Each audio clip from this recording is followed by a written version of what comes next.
प्यारे दोस्तों, भाइयों बहनों, अस्सलाम वालेकुम।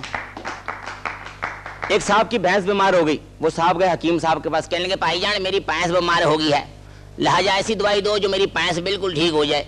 हकीम साहब ने कहा बरखुरदारियाँ तशरीफ रखिए, मैं आपको 2 मिनट में ऐसी दवाई बना के दूंगा, ऐसी दवाई बना के दूंगा कि आपकी भैंस बिल्कुल सेहतयाब हो जाएगी।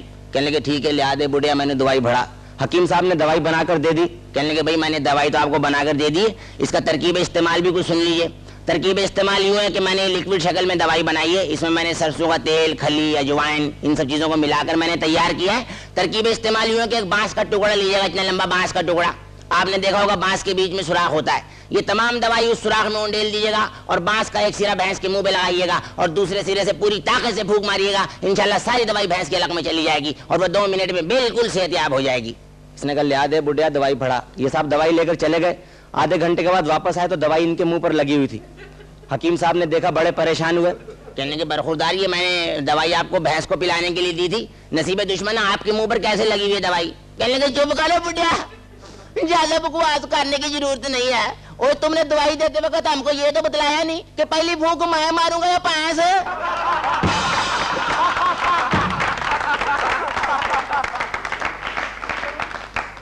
शुक्रिया साहब। हमारे एक बहुत ही मशहूर गुलकार हैं, किसी ज़माने में उनका एक गाना बहुत मशहूर हुआ था, तो वो गाना उन्होंने सुनाया। एक जगह महफिल में वो गाना सुना रहे थे तो वहाँ कुछ दोस्त बैठे थे, उन्होंने उस गाने की फरमाइश कर दी, वंस मोर कह दिया उसको।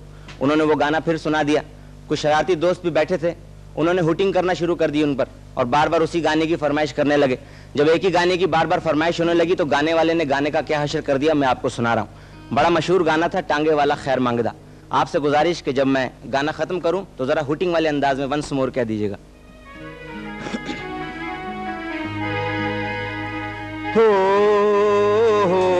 तांगे वाला खैर मंगदा, हो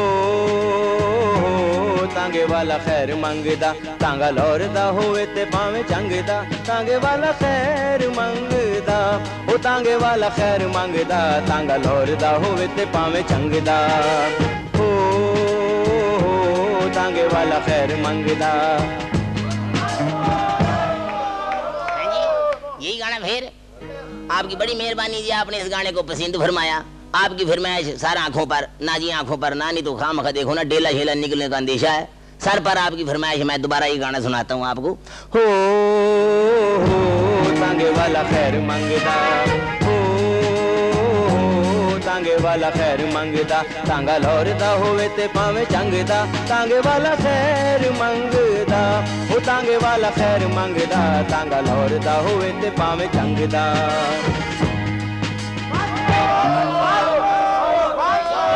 यही गाना फिर, और मैंने दूसरे गाने गाए हैं, कोई दूसरा सुन लो। यही गाना सुनना, दूसरा नहीं सुनना। अच्छा, हाय हाय तांगे वाला खैर मंगदा, हाय हाय तांगे वाला खैर मंगदा, तांगा लौरदा होवे ते पावे चंगदा, तांगे वाला खैर मंगदा, ओ तांगे वाला खैर मंगदा, तांगा लौरदा होवे ते पावे चंगदा, हाय हाय तांगे वाला खैर मंगदा। भाई जी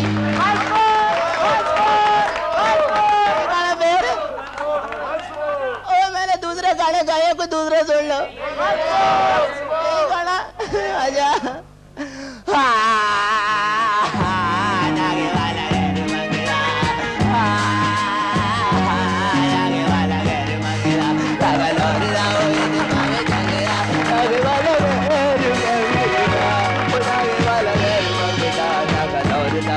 पावे चंगदा।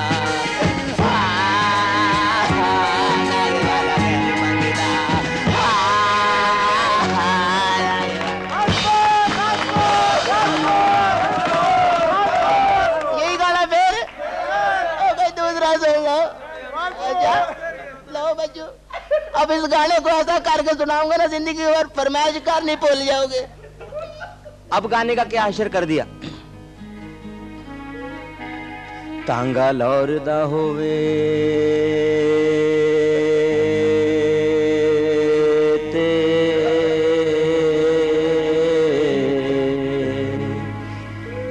पाँव में चंगदा होवे,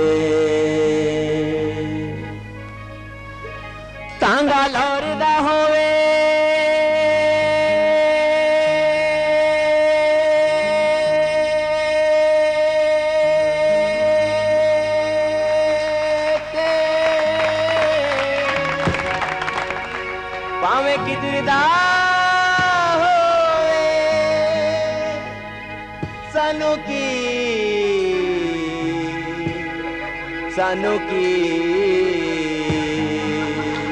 टांगे ते लानत होवे।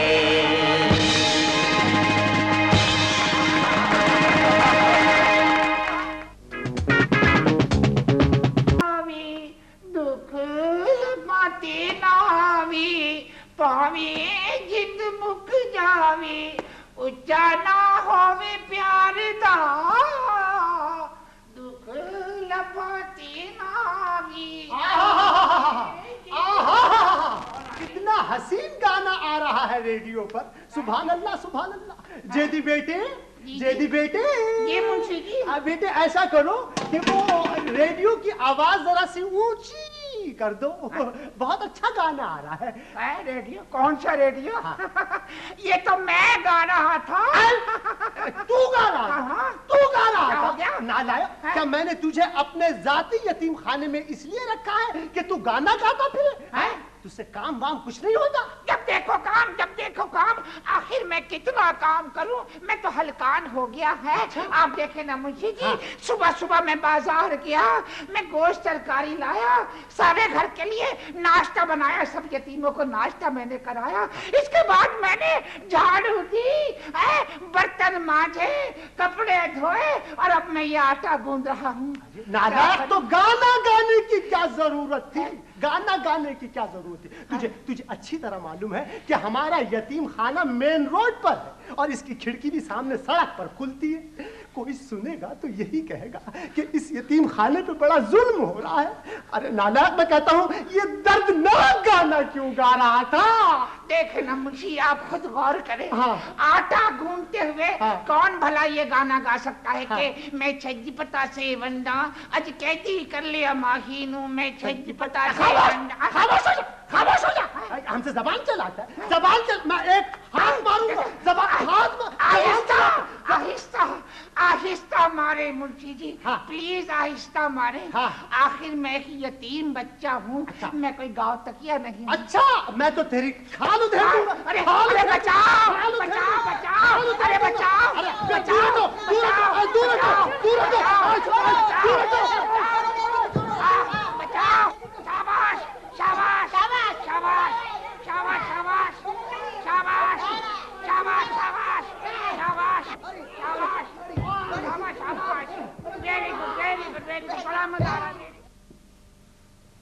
माजी की इन यादों को कुरेदने से क्या फायदा है? अब उसे भूल जाओ बेगम। मैंने सोचा कि चलते चलते इधर भी होती चलूं। क्यों? क्या हुआ दौलत बेग? क्या बताऊं खाला, आज पप्पू की सालगिरह का दिन है। बेगम सुबह से उदास हैं। अब तो ये उदासी खाला जिंदगी भर की है। वो बेटा जो बरसों पहले खो गया है, अब तो उसे घर की दहलीज कहाँ याद रही होगी। माँ की पलकों पे जलते हुए चिराग भी उसके राह में उजाला न कर सके। उसे खोए हुए 18 साल हो चुके हैं। कब तक याद रखोगी उसे? यादें भी अगर छिन गई तो क्या रह जाएगा इस जिंदगी में? ये नौकर चाकर, ये ऐशो इशरत, ये सब मेरे किस काम की? भाई एक बार किसी अखबार में इश्तिहार तो दो, 15-20 हजार रुपया मुकर्रर कर दो, शायद कोई तुम्हारा बच्चा तुम तक पहुंचा दे। 15-20 हजार? मैं तो अपने जायदाद के वारिस के लिए 50 हजार भी दे दूंगा खाला। 50,000? 50,000? 18 साल पहले खोए हुए बच्चे सलामत बेग उर्फ पप्पू को वापस लाने वाले के लिए 50,000? 50,000? काश पप्पू मेरे पास होता या मैं खुद पप्पू होता। लेकिन मेरी किस्मत में 50,000 कहाँ ना। जनाब जरा सुनिए। जी जी जी। वो मैंने कहा जाती यतीम खाना यही है। जी जी, आप बिल्कुल सही जगह पर तशरीफ लाई हैं। आप बैठिए। मगर कहाँ बिठाऊं? आप ऐसा की माफ कीजिएगा, कोई कुर्सी नहीं है। तो बैठिए। जी शुक्रिया। कोई बात नहीं। यही है वो यतीम खाना जिसकी शोहरत के डंके शहर भर के चौराहों पर बज रहे हैं। पूछिए क्यों? इसलिए कि यहाँ पर हर उम्र और हर साइज के यतीमों को दाखिल किया जाता है। और हाँ, हम ये भी नहीं पूछते कि वो यतीम कहाँ से आया, क्यों आया, कैसे आया। बस। और हम तो आपसे भी नहीं पूछेंगे कि आप यतीम कैसे हुई, आपके वालिदैन को हैजा हुआ या वो रेड़े के नीचे आके टिड़िंग टिड़िंग हो गए बेचारे। बस खाली अपना नाम बताइए, फॉर्म भरिए और समझ लीजिए कि आप इस यतीम खाने में दाखिल हो गई। तुम होश में हो? क्या मैं तुम्हें यतीम नजर आती? नहीं नहीं, वैसे तो आप मुझे मिस्कीन ज्यादा नजर आती हैं, लेकिन अगर आप किसी बच्चे को दाखिल कराने आई हैं तो हमें कोई एतराज नहीं है।